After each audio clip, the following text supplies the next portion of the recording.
নমস্কার বন্ধুরা, রিমি লাইফস্টাইল চ্যানেলের আরেকটি নতুন ব্লগে সকলকে জানাই অনেক অনেক ভালোবাসা অভিনন্দন। আশা করি দূরে কাছে যে যেখান থেকে ভিডিওটা দেখছো সকলে ভালো আছো। বন্ধুরা, আজকের ভিডিওটা শুরু করলাম কাচাকুচি থেকেই। দুদিন ধরে কাচাকুচি তেমনভাবে করা হয়নি। ওই হাতের কাছে টুকটাক যে জামা কাপড়গুলো ছিল সেগুলোকেই একটু কাচাকুচি করে নিয়েছি, কিন্তু এখন দেখছি অনেকটা পরিমাণের কাচাকুচি জমে গেছে, তাই সেগুলোকে ভিজিয়ে দিয়েছি। বলতে পারো এক গাবলার এক বালতি হয়েছে। সেটা তো প্রথমেই দেখালাম।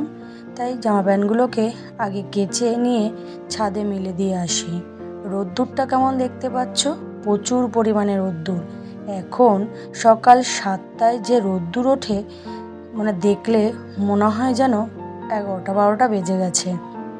যাই হোক বন্ধুরা, এই 8টার সময় আমি জামা কাপড়গুলো ধুয়ে আগে রোদে ছাদে দিয়ে আসছি। চারিদিকে এত পরিমাণে রোদ দেখে মনে হচ্ছে যেন 12টা বেজে গেছে, কিন্তু না, বাজে ঠিক 8টা, সাড়ে 8টা। তাই সেই সময় আমি আগে জামা প্যান্টগুলোকে ধুয়ে মেলে দিয়ে এসেছি। আজকে আসলে শুক্রবার দিন, টিউশনিটা থাকে না সকালবেলার দিকটায়, তার জন্য একজনই পড়তে আসে সকালে। তাই তাড়াতাড়ি ওকে ছেড়ে দিয়েই আগে কাচাকুচি শুরু করেছি। ঘরের টুকিটাকি কাজ আগে সারা হয়ে গেছে, কারণ সেগুলো সেরে তবেই এই কাজগুলো করতে আসি আমি। তাই সেগুলো আর তোমাদের সাথে ভিডিও করে দিইনি, কারণ রোজ তো এক ভিডিও করা ভালো লাগে না বা দেখতেও ভালো লাগবে না, তার জন্য করা হয়নি। আজকে এই ভিডিও থেকেই শুরু করলাম। তাই রোজকারের মতন তোমাদের কাছে সেই একটাই অনুরোধ, লাইক দিয়ে ভিডিওটা দেখা শুরু করো, আর ভিডিও শেষে সুন্দর একটা কমেন্ট করে আমার পাশে থেকো। আর যে সকল নতুন বন্ধুরা আমার এই ভিডিওটা দেখছো, ভিডিওটা যদি তোমাদের কাছে ভালো লেগে থাকে তাহলে মিষ্টি করে একটা সাবস্ক্রাইব করে আমার পাশে থেকো আর আমার পরিবারের সদস্য হয়ে যেও। যাই হোক, এবার কলতলায় কতগুলো বাসন রয়েছে সেগুলোকে আগে মেজে নিচ্ছি। আর বন্ধুরা, ওদিকে একটুখানি রান্না বসিয়ে দিয়ে এসেছি, তাই হয়ে যাবে রান্না হতে হতে আমার এই দিককারে বাসন টাসন মাজা কমপ্লিট হয়ে যাবে। সকালে তেমন একটা চাপের রান্না আমি করি না, সেটা তোমরা আগে থেকেই জানো। আর তার উপরে আবার আজকে এক জায়গায় ঘুরতে যাওয়ার কথা আছে, তাই সকাল সকালই কাজগুলোকে তাড়াতাড়ি করে সেরে ফেলছি। কারণ হচ্ছে ওইদিকে যে ঘুরতে যাব তার ব্যস্ততার কারণে। এই যে দেখো, কথা বলতে বলতে এই পর্যায়ে অনেকগুলো বাসন মাজা হয়ে গেছে। তাই ভিডিও দেখতে দেখতে তোমাদের কিছু কমেন্টের উত্তর আমি দিই। যেমন একটা দিদিভাই আছে, নার্গিস খাতুন দিদিভাই, আমাকে প্রতিটা ভিডিওতে ফুল সাপোর্ট করে। তাই সেই দিদিভাইকে আমার তরফ থেকে অনেক অনেক ভালোবাসা। তার ছোট্ট ছোট্ট কমেন্ট হলেও তার ভালোবাসা আমার কাছে অনেকটা দামি।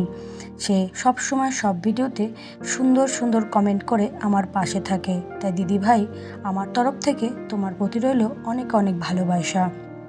যাই হোক, ঘরদুয়ার প্রায় ঝাড় দেওয়া হয়েই গেছে। আর আজকে আর সামনের ঘরের ভিডিও তোমাদের সাথে শেয়ার করিনি, কারণ ওই ঘরের ভিডিও তো রোজই করি। আজকে একটু বারান্দার ঘরের ভিডিওটা করলাম।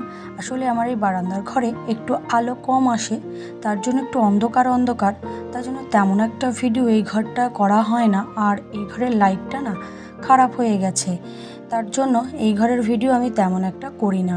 আর ওই স্ট্যান্ডের লাইটে বেশি দূর দেখানো সম্ভব হয় না। ওই যতটুকু পারি ততটুকুই তোমাদের সাথে শেয়ার করি, আর তোমরা সেটা ভালোবেসেই আমার ভিডিওগুলো দেখো, খুব ভালো লাগে। যাই হোক বন্ধুরা, ঘরের কাজবাজ শেষ করে স্নান করে এই দেখতেই পেয়েছো রেডি হয়ে গেছি। তারকেশ্বর রওনা করব আমরা সকলেই। আমার পাশের বাড়ির যা, তার ছেলে মেয়ে, আর আমার ছেলে মেয়ে, আর ওর বাবা, আমি, এরা সকলেই যাব হচ্ছে তারকেশ্বর। এই যে ট্রেন এসে গেছে, উঠে পড়েছি।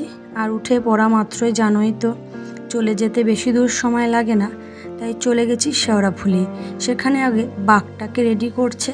আর এই যে শেওড়াফুলির ঘাটটা দেখো কত সুন্দর, সত্যি খুব ভালো লাগে। আর এই ঘাটের থেকেই শুরু হয় আমাদের তারকেশ্বরের বলতে পারো নতুন যাত্রা।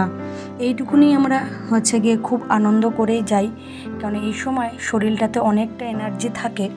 এবার কিন্তু হয় শেষের দিককারে কি হয়, হাঁটতে হাঁটতে অনেকটা এনার্জি লস করে যায়, তখন একটু কষ্ট হয়ে যায়। তাও বাবার আশীর্বাদে হয়তো প্রত্যেক বছরই যেতে পারি, ভগবান যদি আশীর্বাদ করে এবছরও যেতে পারবো। এই যে দেখো আমরা ফাইনালি পৌঁছে গেছি শেওড়াফুলির মেন ঘাটে, যেখান থেকে জল নিয়ে রওনা করতে হবে। জল নিয়ে ফেলেছি, নিয়ে এই যে অন্ধকার একটু হালকা রোদ্দুরটা কেটে গেলে তারপরে হাঁটা শুরু করি।